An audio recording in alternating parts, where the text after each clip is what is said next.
So this is very problematic. You have to attend all of the classes next week. It's 2 classes, Monday, Wednesday, and that's it. The other universities have 3 weeks in Ramadan. Almost all of it. We only have 2. Although you made it very well. Fine.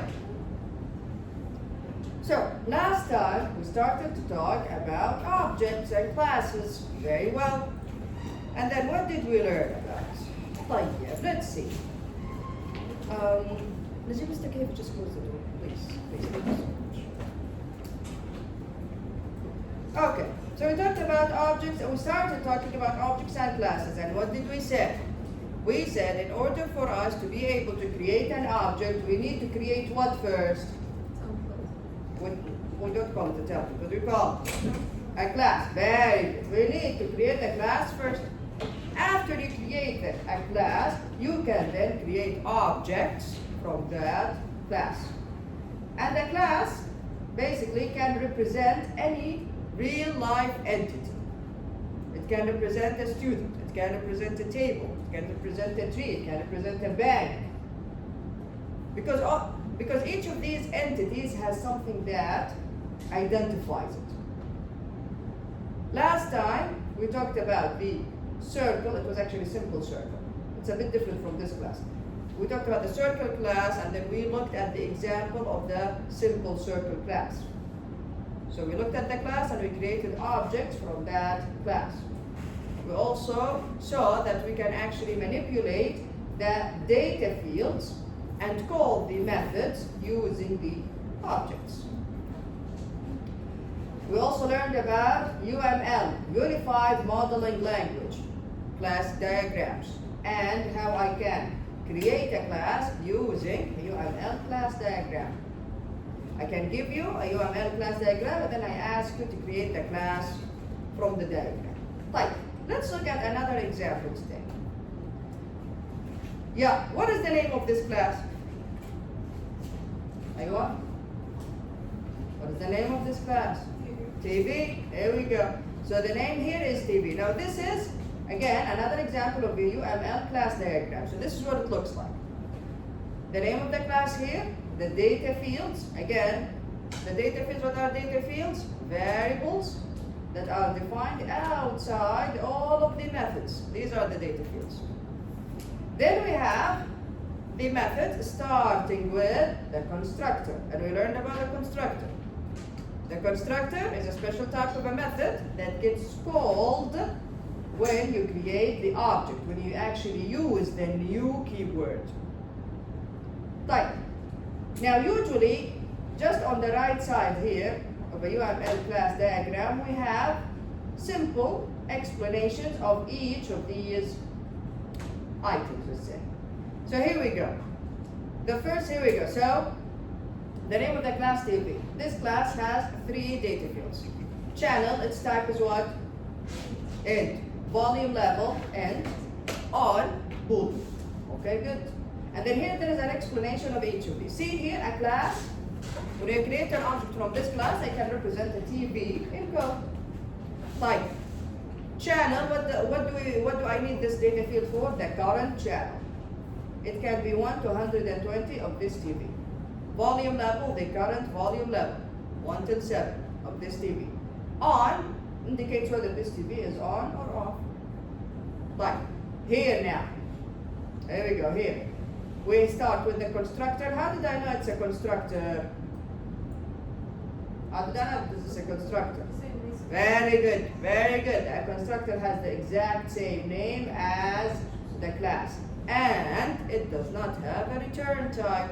It does not have a return type, not even void, not even void. It can accept arguments, but here, in this case, it did not. Right, the new thing here is this plus sign. This plus sign. What does plus mean? The plus sign indicates a public modifier. A public modifier. Yeah, next to the constructor, we will see, in code, we will see the public, then TV. Here. Next to in the header of this method, we will see public. Next to in the header of this method, we will see public. So we need to put plus in the UML diagram next to a method or a constructor. This means that this method or this constructor, or even next to a data field, it means that this item is public. But if it's minus, private, here we go, and then we will understand later on what private means. Right. So this is the constructor. Any questions to me, Abdullah, ya Khalid? This is the constructor. What does it do? Constructs a default TV object. Right. We have these methods. Turn on doesn't receive anything. It doesn't return anything either. So that's why it's void. Turn on this TV. But how does it turn it on? You see this data field? It manipulates the on data field. I do not know. I did not see the code yet, but it makes sense. It makes sense that this method manipulates this data field. Turn off, again, it doesn't receive anything. It doesn't return anything either. That's why it's void. Turn off this TV, meaning it must set the data field on to false. Set channel, it receives a new channel, which is an end value. Void doesn't return anything, sets a new channel for this TV, meaning it changes the channel data field.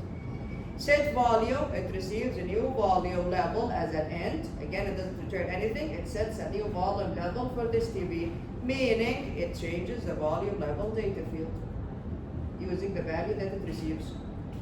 Channel up, again, doesn't receive anything, doesn't return anything, that's why it's void. Channel up, meaning it changes or it increases the value of channel by 1. Here we go, increases the channel number by 1. Channel down, again, doesn't receive anything, doesn't return anything, so that's why it's void.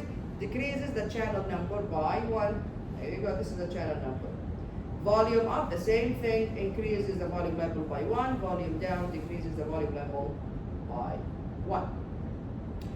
This is just an example to represent the TV. This can be way more sophisticated or even simpler than this. Again, this depends on the problem that you're trying to solve, all right, on the system that you're trying to create. If there is a TV in your system, you need an object to represent a TV. What kind of information do you want to represent this TV? Here you go, this is how you create. This is not something that you have to memorize. You need to understand it, of course. You need to know how to write the code for it, yes, but it doesn't mean that there is one template for every class. No. Right, let's look at the classes now. Let's look at the TV class. Okay, so this is the TV class. There we go. So this is the TV class. Okay? I'm just going, and then we test the TV class in another class where that it has the main method. Like, let me just open NetBeans very quickly.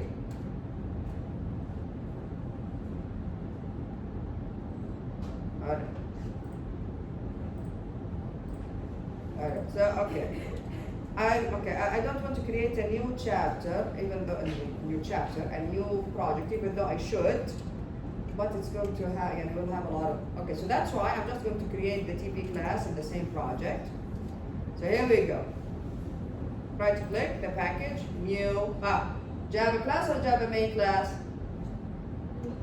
It doesn't have the main method. So Java class or the Java main class?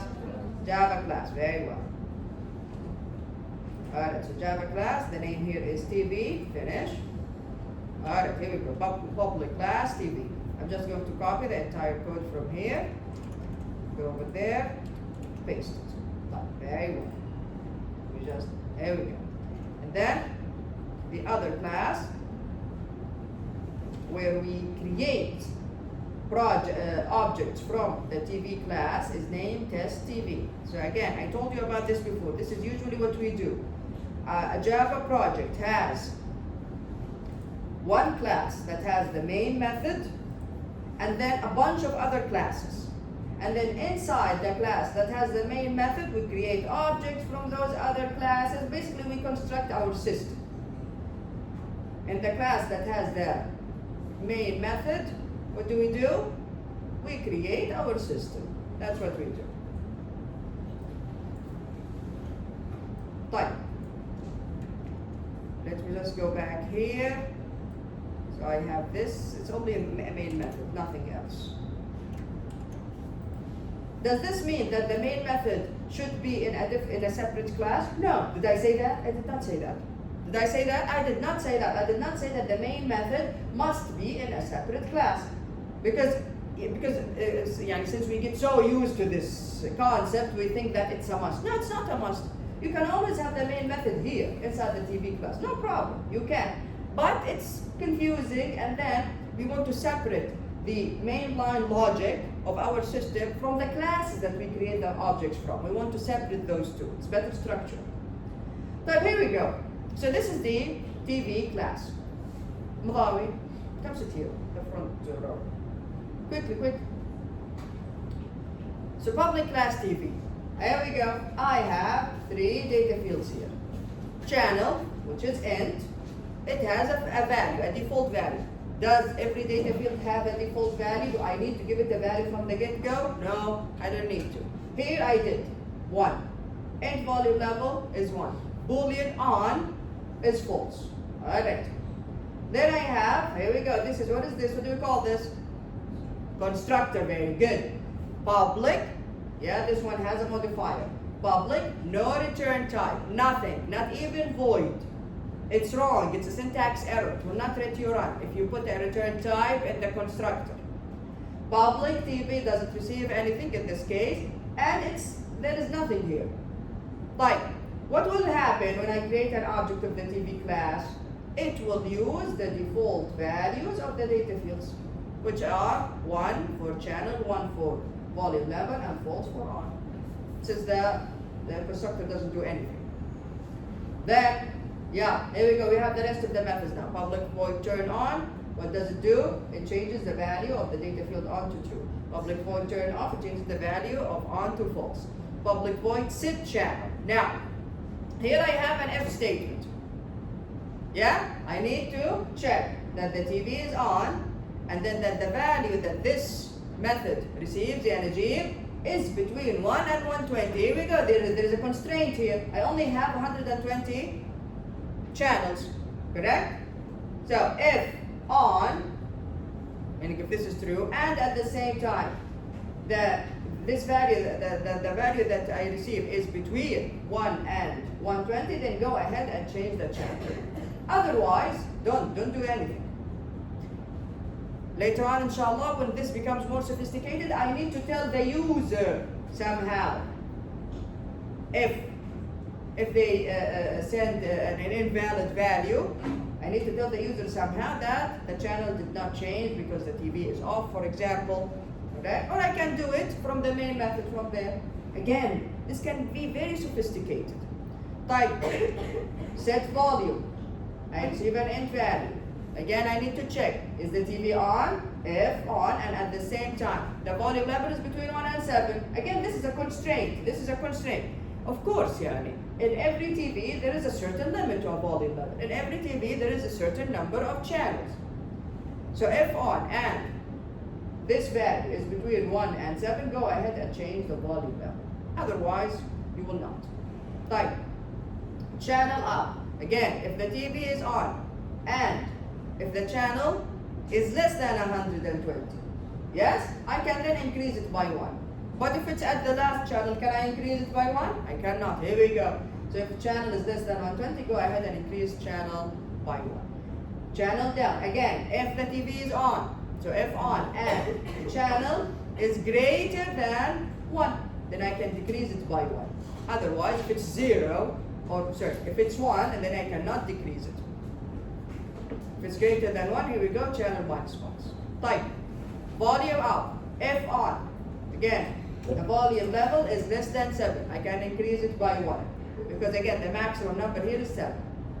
Volume down. Again, if the TV is on and the volume level is greater than 1, then I can decrease it by 1. Okay?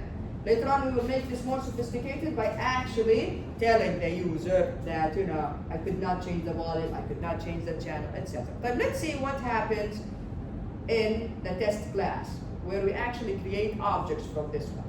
So test TV, here we go. This is inside the main method. There we go. I created the first object. You put the type, which is the name of the class. You give it a name, TV1. Assignment operator, new. Here we go. New will call me in the constructor. The constructor. It will construct an object from the class. New TV. Here we go. TV1 now has what? Has the channel at 1, the volume level at 1, and on is false. Meaning the TV now is turned off. Type. Yeah. Number 1, what do? I need to turn it on. So TV1 dot turn on يا جود.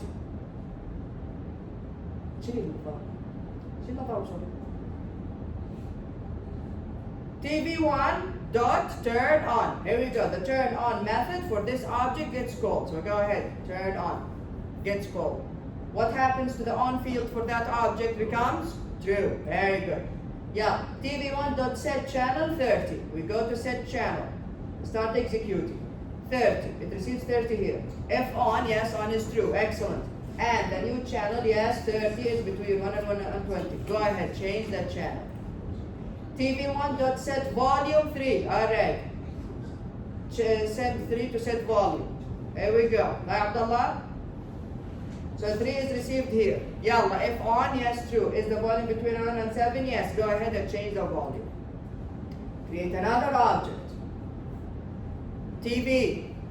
Now you give it a name. TV2. New. TV again. Yeah. Turn it on. Channel up. Now the channel for TV2 is what?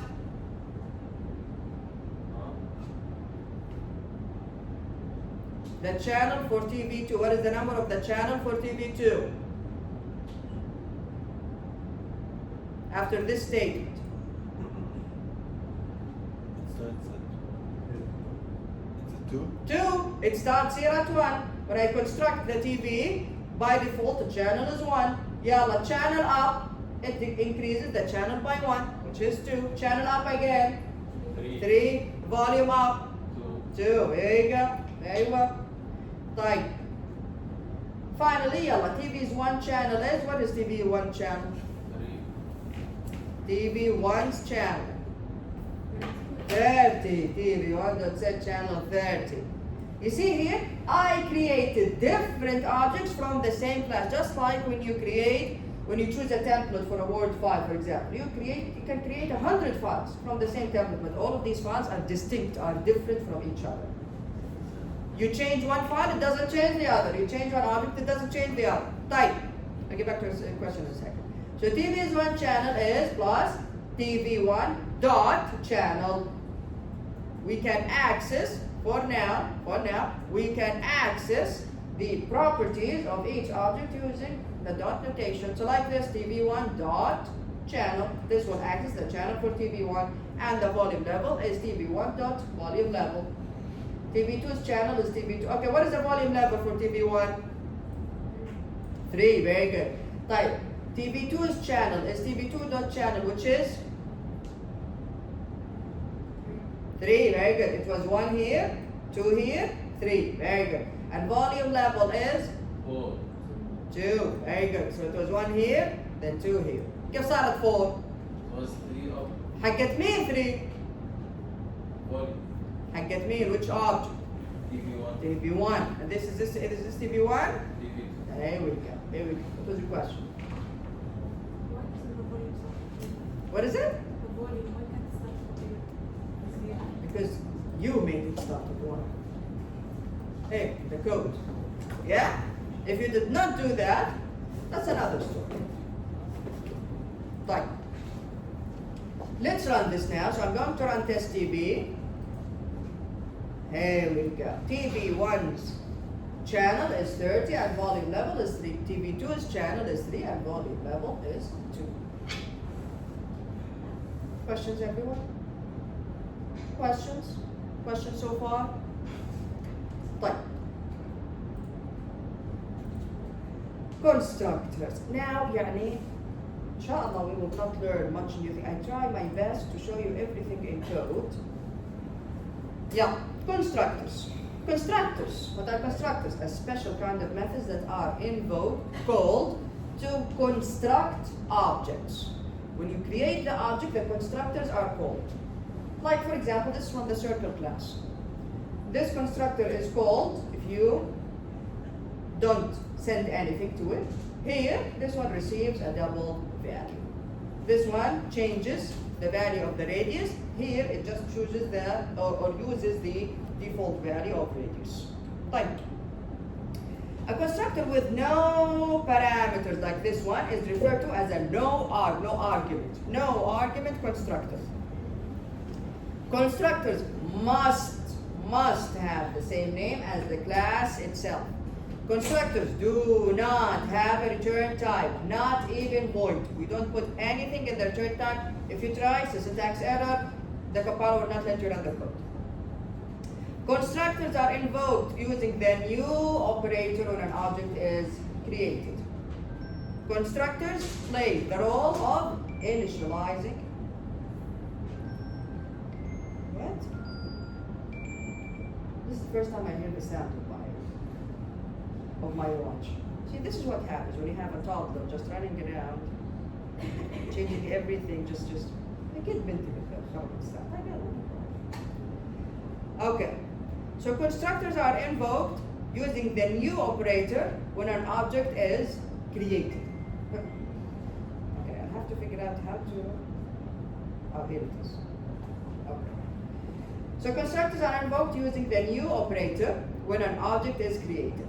Constructors play the role of initializing objects. Here we go. So a constructor creates an object. How? When you use the new operator, you actually are basically calling the constructor itself. I think this is urgent. Just give me 1 minute, everyone.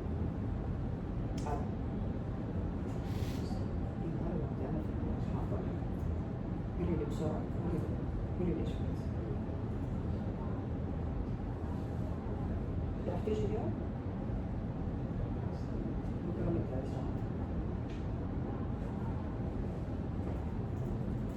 طيب خلاص خليني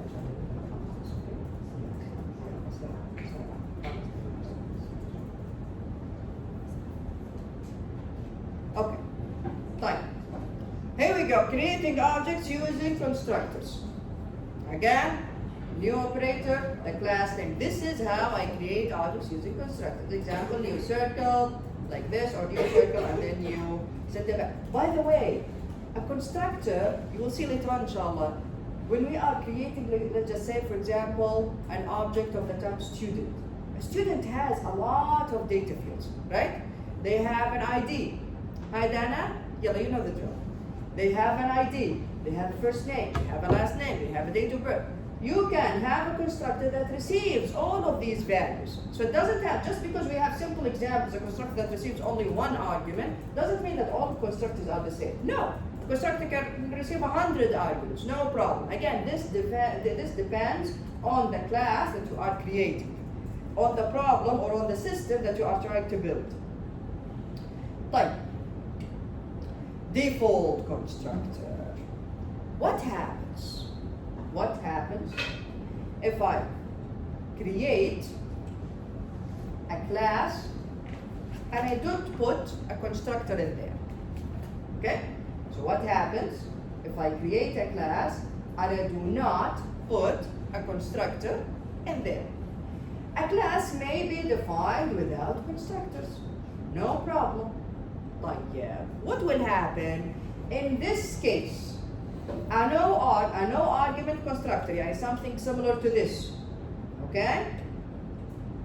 With an empty body is implicitly defined in the class by Java. And even if you don't create even if you don't write the code for the constructor yourself, what happens? Java will create one for you, even if it's not there, even if you cannot see it. This constructor is called a default constructor. What's a default constructor? A constructor that is created by Java for you because you don't really need to create one. خلاص, you only need the one that doesn't receive any arguments and it doesn't have anything in its body. So why do I waste my time? Why do I waste my time writing the code for it if Java is going to create it for me? This constructor, called the default constructor, is provided automatically only if no constructors are explicitly defined in the class. Alright, everyone? So what happens if you create a class and you do not put a constructor in there? Java will create one for you. Here we go. You don't see it. You do not see it. It's called the default constructor. It doesn't receive any arguments, and its body is empty. When does this happen? When only if you do not code the constructor yourself. That's it. So this is provided automatically only if no constructors are explicitly defined in the class. Yani it's invisible and it does It's invisible, yes. It's But exactly what it did before. what is it? It does exact same thing as if Exactly. you wrote It exactly does the same thing as if you have this kind of constructor. So is it useless to make it, or is it best practice to make it? It's best practice to have the constructor there. Okay? It shows, okay, when you actually write the code for, if you put a constructor in your class, it shows that you are actually going to create objects from that class later on. Okay. You understand what I'm saying? Yeah. Because, think about the other class that we just saw. This one, test TV. Can you not create an object from test TV? We can. Here, not TV, Oh. test TV, the one that has the main method. Can you not create an object from it? You can. You can. It only has a main method, doesn't have anything else, because the purpose of this class is not to create an object from.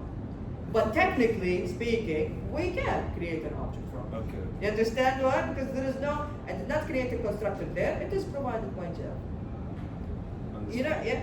But here in TV, I put the constructor in there, even though it doesn't receive any arguments and it doesn't have anything in its body. So when someone looks through your code, they Yes. can see that. Very good. It understands that, okay, so you're going to create objects from this class later on. Because we do not create objects from every class. No. Like this one, the one that has the main method, we do not need to create an object from that. Why? Why do I need to create an object from test TV? I only want this class to test it, to create the system. That's it.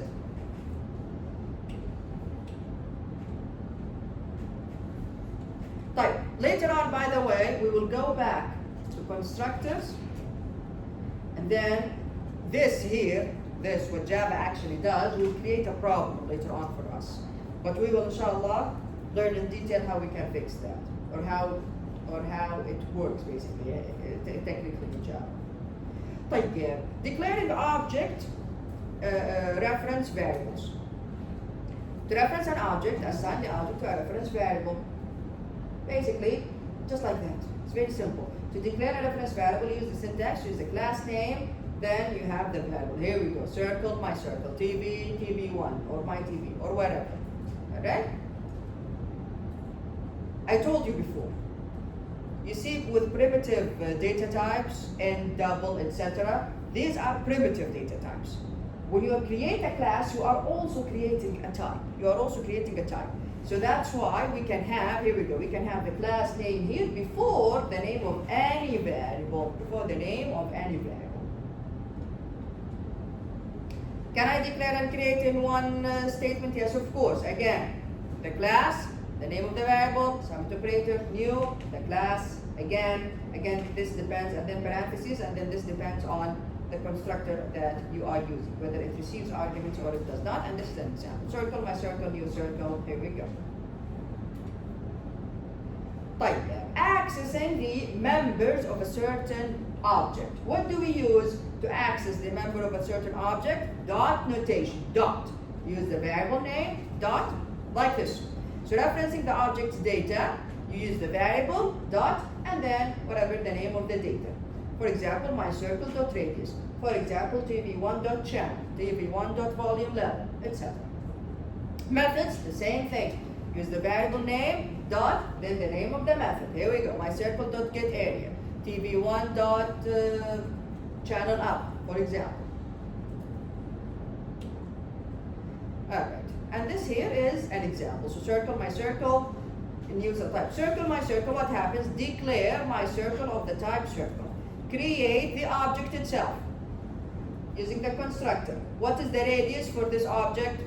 5. Very good. Here we go. And this is the U of L diagram for this object. Type. What now? Okay. My circle now, the variable is referencing this object in memory. Alright, so assign object reference to my circle. Here. another variable. So your circle, the variable is of the type circle. Declare it. Create a new circle, a new object in memory. Now assign this object to your circle. Now the variable your circle is referencing this object is memory, in memory. Referencing. You see what I'm saying here? I'm saying referencing. Referencing. Yeah? I am not saying, what does this mean? This means that if you go to the memory, and we talked about this before, just like with arrays, if you go to the memory, if you look at your circle, the variable itself, or if you look at my circle, the variable itself, you open it like that. You look at the value inside. Is it the object?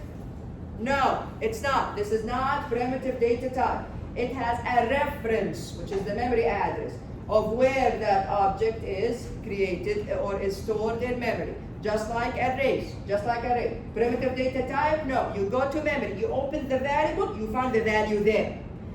Int x assigned to operator 1, you go to memory, you open x, you find 1 there. You don't find a reference to the value 1, you find 1, actually 1 in there. With objects, no. You go to the value, you open it, what do you find? A reference to the object. What does reference mean? The memory address where that object is stored in memory, not the value of the object itself. Yeah. Huh? Your circle is what? What are you talking about? You said it has to be 100 or not? Circle. A circle is a variable that references an object. What do you mean 100 or 1? Talk about the radius? No, I think the default value of radius was 1, wasn't it? Here. Did not get to here. Still, لحظة احنا ماشيين خطوة خطوة. لسه طيب, here will change. Alright. The next statement now. Here we go. Access the data field of this object, which is radius, like this, using dot. Your circle dot radius access to one. I change it to 100. Here we go. So what does this do? We go to the memory location where the object is stored in memory. We go, we find the value of radius, we change it here. So change radius in your circle. Questions? Questions?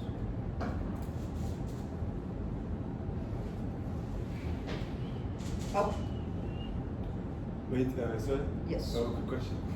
If you want to have one class that accepts default value, another one that doesn't, do I have to make two methods? I mean, two methods. What do you One that mean? accepts a default, one that doesn't. What do you mean accept the default one? Like here we have circle 5 Mhm. and circle of nothing inside. Are those two different methods? One of them. Different constructors. Not don't say a method, but a constructor. Okay. Yes, this class has two different constructors. One that does not receive any arguments, and another one that receives an argument, which is a double in this case. Okay? Can you, okay, this is your question. Can you create a circle with this constructor if you only have this constructor? The answer is no. So, if you have a constructor, this is a good question. If you have a constructor in your class that receives arguments like this one, where is it? Here we go. If I only have this one, I do not have this. Okay, again, I don't have this. I don't have the no argument constructor. I only have this. Can I create an object from this class without sending a value? You cannot. That actually be a syntax error. There's only one constructor there, and that constructor receives a value. So you should send the value in that case. When is this provided by Java? If no constructors at all is provided, if no constructors are provided, then Java creates this for you. That's why later on, even the book says it. It's good practice, everyone does this, that you provide a no argument constructor in every case. Even if you think that you don't need it, provide it. No problem. Create it. Okay? That will help you later on. That will help preventing problems later on. Okay? And we will understand the details of that later on, inshallah. So, again, from Najib's question, if I don't have this, okay? I only have this one. Can I create an object from this class, which is circle in this case, without sending a value to the constructor? The answer is no. The The answer is no. Why? Because you only have one constructor, and that constructor must receive a value. Must receive a value. Alright. We will go back and inshallah learn a lot more about constructors later on. طيب, look at this one here. The math class, if you can remember. Caution. Recall that you use math dot, remember? With the math class, for the methods, even for the value of pi and the value of e, did you have to create an object? No. We say math straight away. Math dot, the class name. So here we go. Recall that you use math dot method name, example math dot power method, or math dot pi, to invoke a method in the math class. Can you invoke the get area method from the class from last time, here simple circle, using simple circle dot get area? The answer here is no. Why? Because the method is not static. Later on, inshallah, we'll learn about static methods. So the answer is no. All the methods used before this chapter, before chapter 9, are static methods. So, every method that we learned about before this chapter, all of them are static. All of them have the static modifier in their header. Main and every other method that we have learned about, which are defined using the static keyword. However, so, meaning, if a method has the static keyword, we can call it using the class name. Yani we do not need to create an object from this class to call that method. However, get area in the simple circle class does not have the static keyword. Non-static. It must be invoked from an object. And after you create an object, then you can call that method like this. More explanations, inshallah, will be given in the section on static variables, constants, and methods, inshallah. Like. Reference data fields. Alright, the data fields can be of, alright, look at this one. You see the data fields inside the class? Yeah, data fields. Like radius and simple circle, like volume level and channel and on in the TV class. All of those are data fields. The data fields can be of reference types, meaning they don't have to only be primitive data types. Yani, for example, the following, here we go. Here, we created a very simple student class. For example, the following student class contains a data field name of the string type. And we know that strings are objects. They are not primitive data. Here we go, public class student, string name. These are the data fields in this class. And all of these, and Boolean and char, all of them are primitive data types. But this one is a reference type. It's an object. Actually, data fields can be of any type. Any type. A data field can be an array. A data field can be an object of another class. Yes, object that has objects inside of them. And class that has objects inside of them. And we will inshallah learn about that. Like for example, this student class, does the student have a schedule? How are you going to represent the schedule? How are you going to represent the schedule? Every student has a schedule. You will create a class and then you name it schedule, and there it has its own data fields, it has its own methods, and then you create an object of the type schedule inside the student's class. You understand the idea here? So the data fields in classes can be of any type, Right. Let's talk about null and then we can stop here.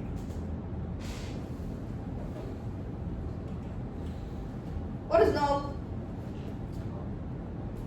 What is the equivalent in Python? None. Here we go. The null value. N here is small. If a data field of a reference type does not reference any object, what does this mean? Yani, for example, here, if I say, where is it? Here we go, like this one here. Circle my circle. That's it, done. I do not create the object yet. Okay? What is the value of my circle? Null. Here we go. So what is null? Null is the value of a variable that has a reference type. Reference type meaning not primitive type, meaning an object, meaning a class. Type. And you did not create the object yet. Alright? Since you did not create the object yet, what is the value of my circle here? No. Here we go. No. You will see null pointer exception. Have you seen this exception before in your labs? Yeah, you've seen it before. In the lab was it or something? Okay, something. Okay, so you see it is on the lab. There is null pointer exception. There is null pointer exception meaning you are trying to access an object that does not exist. The value of the variable is null, but you are trying to access it. Have type. So this is the null value. So if a data field of a reference type meaning the type of it is a class, does not reference any object.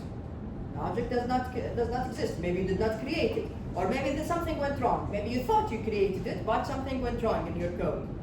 The data field holds a special literal value called null. If I say string name, house, it doesn't give it a value. What is the value of name? No. Here we go. Okay? Questions?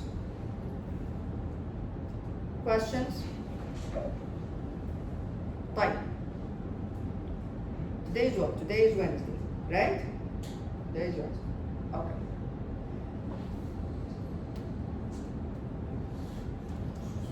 We are going to have the 2 quizzes next week, inshallah. Okay? You must attend all classes. The quizzes, what did I say about the quizzes? Chapter mean? Chapter 6, or more methods, correct? Then chapter 7 and 8, arrays. Okay, everyone? Alright? And then straight after you come back, we will have a quiz on chapter 9. One more thing, you will have at least 2 assignments during the break. At least 2 assignments. Alright, everyone? Okay? So brace yourselves. If you're traveling, you take your laptop with you. Because I'm not accepting any late submissions at all. Questions? I'll see you all next week. Yeah, have a nice weekend, everyone. You have something to say, Sarah? Bye.